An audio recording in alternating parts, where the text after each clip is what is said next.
Well, I am Bob Chrencik. I'm the CEO of the University of Maryland Medical System.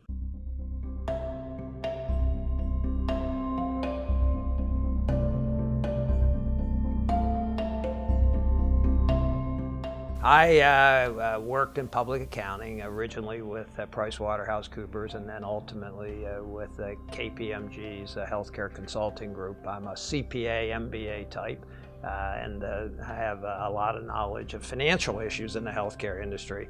I was working on a consulting engagement in the late 70s over at the University of Maryland Hospital or Medical Center.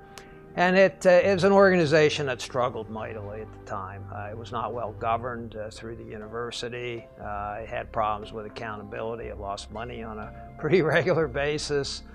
Did not have a strong management team. It really had a public hospital culture. It felt and looked like a public hospital. It didn't have that private enterprise feel. And I worked with the CEO at the time as a consultant, Dr. Mort Rappaport, a wonderful human being, and we talked about the potential of the organization. It was like a car. You could pick up the hood and you could say, you know, if we could connect this, this, and this thing could be special.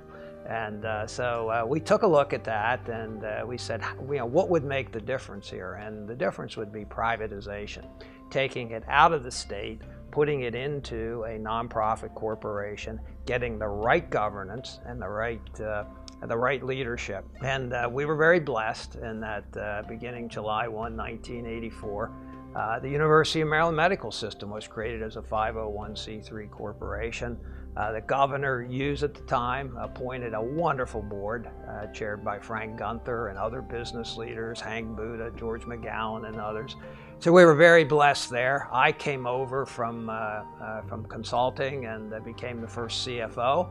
And Dr. Rappaport was the CEO, and I analogize it to off we went. The plane took off. It had no history of being able to fly all that well, but you could break our history into a couple short periods. The 80s, from the privatization in 84 to about 1990, was a period of focusing on having the trains run on time.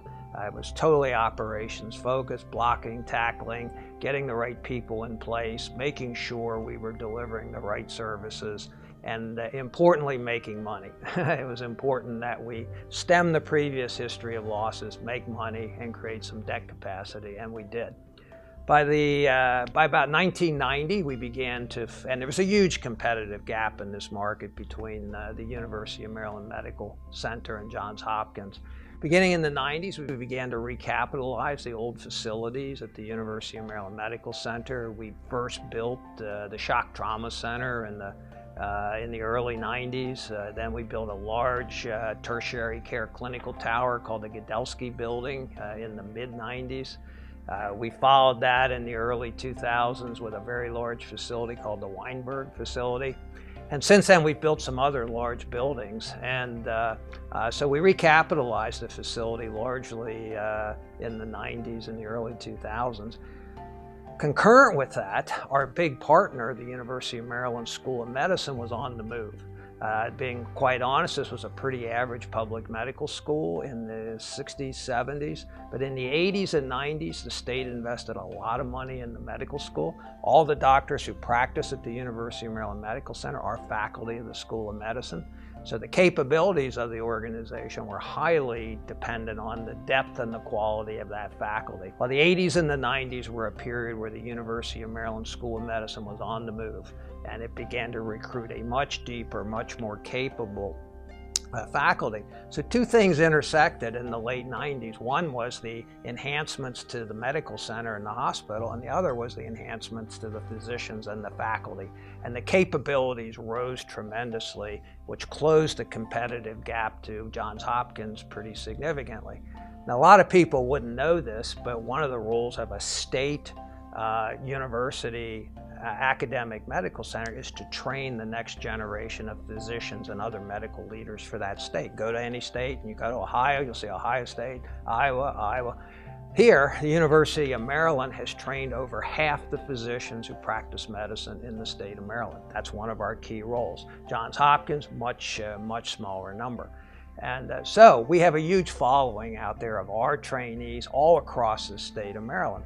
Well, what happened here in this market in the late 90s is things began to change a lot. HMOs and managed care came in a major way, and many community hospitals then said, geez, you know, can I make this on my own?